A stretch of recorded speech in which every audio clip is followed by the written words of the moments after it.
এখন আপনারা যে মন্দিরটি দেখছেন সেটি হলো পৃথিবীর দ্বিতীয় প্রাচীন জগন্নাথ মন্দির, যা পুরীর জগন্নাথ মন্দিরের পর প্রাচীন মন্দির বলা হয়। আনুমানিক 629 বছরের পুরনো এই মন্দিরটির একটি আকর্ষণীয় পৌরাণিক কাহিনী রয়েছে। বাঙালির এক মহান ঋষি ধ্রুবানন্দ ব্রহ্মচারী পুরীর তীর্থযাত্রায় গিয়েছিলেন।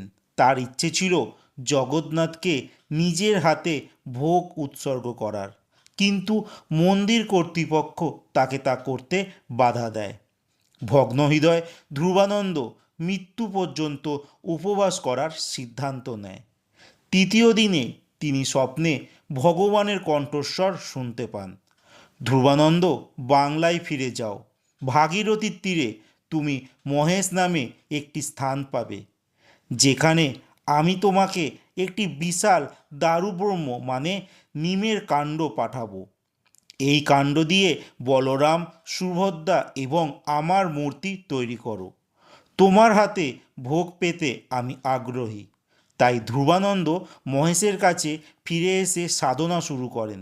তারপর এক ভয়ঙ্কর বৃষ্টির রাতে সেই দারুব্রহ্ম মহেশের কাছে আবির্ভূত হয়।